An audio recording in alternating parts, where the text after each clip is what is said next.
sa tingin ko, pagka-retire ni Manny Pacquiao, boxing will slowly fade. Matatalo na sila ng MMA.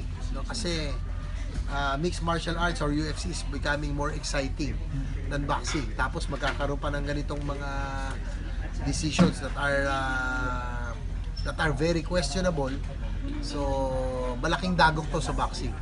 Wala kayo nakitang potential pumalit kay Pacquiao. Ang ganun din kasi yung Philippines ni Pacquiao. Parang sa Pilipinas at sa siguro it will be very hard to see another Manny Pacquiao in the next 20-30 years, in the next generation. No? So, all I can say, ano ba nasabihin ng mga critics kay Manny? We just have to enjoy Manny Pacquiao while he is still there. Diba?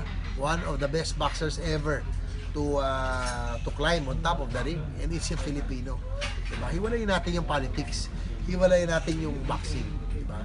Kasi sinidamay nila. I really feel bad that there are some people who find joy, who are even celebrating. Ano ba yun? Parang di ba tayo Pilipino, diba?